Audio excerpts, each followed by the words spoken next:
சென்னையில் இருக்கிற குரோம்பேட்டில் பேய் சுற்றிக்கிட்டு இருக்குன்னு சொன்னால் நீங்கள் நம்புவீங்களா? 2019 மது அப்படின்ற பொண்ணு குரோம்பேட்டில் தங்கி வேலை தேடிக்கிட்டு இருக்கா. ஒரு நாள் நைட் ரூமில் தூங்கிக்கிட்டு இருக்கும்போது ஒரு 3 மணிக்கு மதுக்கு முழிப்பு வருது. மதுவோட ரூமில் ஏசி ஓடிக்கிட்டு இருந்தாலுமே அவங்களுக்கு பயங்கரமாக இருக்குது.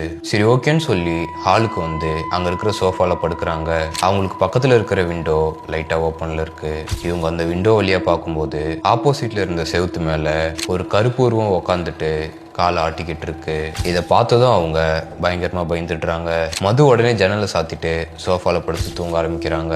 இவங்க படுத்து கொஞ்ச நேரத்திலேயே அந்த ஜன்னலை யாரோ பயங்கரமா அடிக்கிறாங்க. இந்த சத்தத்தை கேட்டு மது உடனே எழுந்து பாக்குறாங்க.